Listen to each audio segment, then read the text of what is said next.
The moment Sophie Cunningham stepped onto that court, it wasn't about basketball anymore. It was war. The Indiana Fever had just activated their not-so-secret weapon, a relentless, full-throttle enforcer who would rather catch a tech than watch Caitlin Clark get punked one more time. And that night against the Connecticut Sun?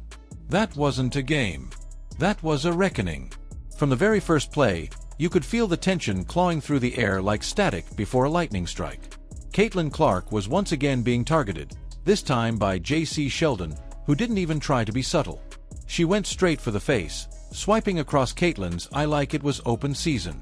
And when Caitlin tried to defend herself, nudging Sheldon off and demanding space, the Wolves circled. Tina Charles, wagging her finger like some playground principal. Marina Mabrey, coming in like a linebacker with no breaks and a bad attitude, blindsiding Clark so hard she hit the hardwood like a rag doll. It wasn't basketball, it was an ambush. But then the temperature dropped. Not because things calmed down, but because the Fever's own Ice Queen of Vengeance clocked in. Sophie Cunningham. She didn't jog into the play, she stormed in like she'd just received orders from the Pentagon. That's what it felt like. She wasn't there to argue or posture. She was there to end it.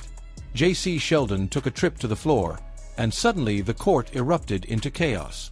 Fans, players, coaches, even the announcers could feel it. Sophie wasn't just defending a teammate. She was defending a movement. All season, Caitlin Clark has carried a target on her back the size of Indiana. Every arena she steps into, it's the same story. Jeers from the crowd. Cheap shots from defenders. And a level of disrespect from opposing players that has crossed the line from competitive to vindictive. She's not just being guarded, she's being hunted. And until now, it felt like nobody on her team was willing to swing back. But Sophie Cunningham? She's not just swinging back. She's sending messages. She's the kind of player who watches the pre-game shoot-around like a hawk watching prey. Her warm-ups look more like reconnaissance missions. Every glance from an opponent is filed away. Every cheap shot is a receipt waiting to be cashed. And when you mess with Caitlin Clark, that's the final stamp.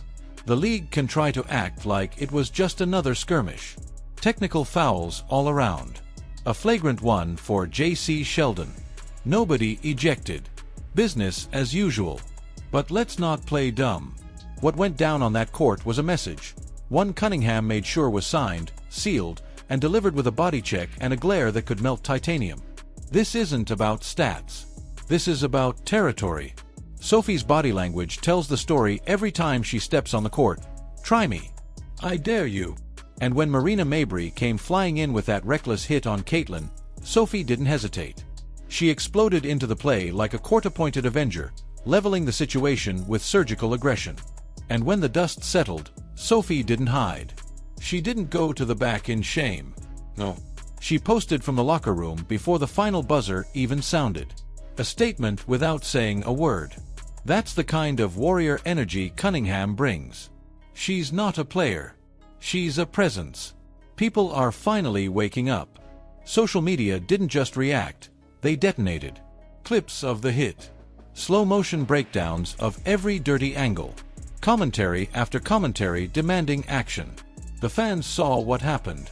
They know Caitlin Clark is being treated like a chew toy for jealous veterans and bitter rivals who can't stand her spotlight. And they saw Sophie finally stand up and say, "Enough. This isn't new." Caitlin has been taking elbows, slaps, and shoulder checks since her first game in the league. She's handled it with grace, even when the refs swallowed their whistles.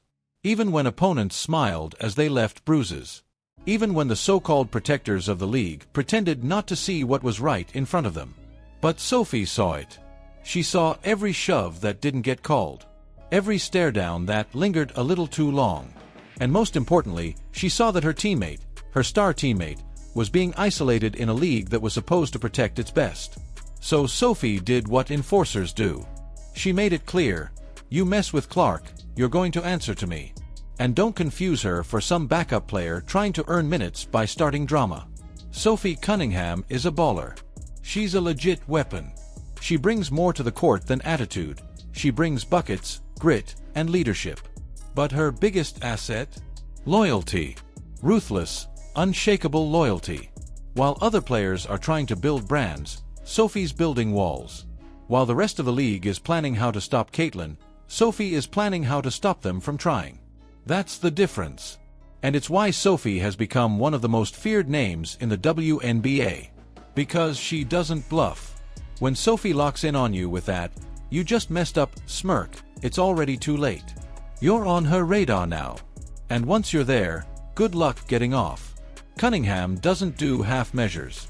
She's not going to let one shove slide because it's early in the game. She's not going to talk about it in the locker room later. She handles it right then, right there. And if you don't believe it, ask JC Sheldon. Ask Marina Mabrey. Ask anyone who had to take a screen from her after whispering Caitlin's name the wrong way. Because Sophie plays by the oldest rule in the book. You mess with my people, you mess with me. What the league doesn't understand, what Commissioner Kathy Englebert is clearly ignoring, is that Caitlin Clark isn't just a rising star. She's the lifeline of the league. She's the player dragging the WNBA out of its ratings slump and into mainstream conversation. And if they don't protect her, they're going to lose her. And fans will follow. Sophie knows that. And she's not about to let that happen on her watch. She's not just throwing elbows, she's throwing lifelines.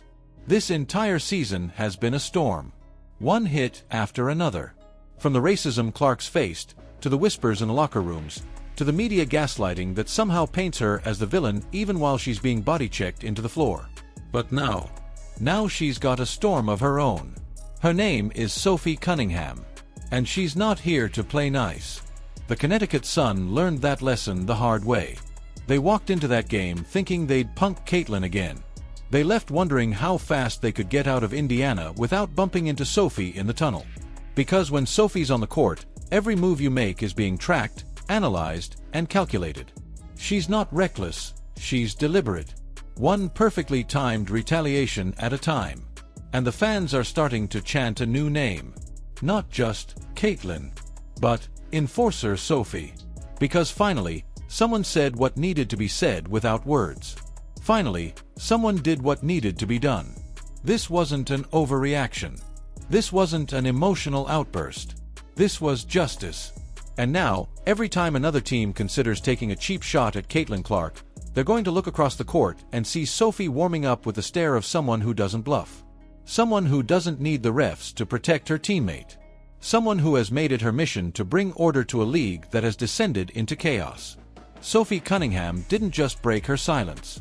She shattered the illusion that Caitlin Clark was alone out there. And in doing so, she reminded the WNBA and the world that if you want to play dirty, you better be ready to pay the price. Because Sophie's watching. And the next time you foul Clark, she might not wait for the whistle. If you support Sophie, comment Enforcer Sophie down below. Like, subscribe, and turn on all notifications so you don't miss what happens next, because the war has only just begun.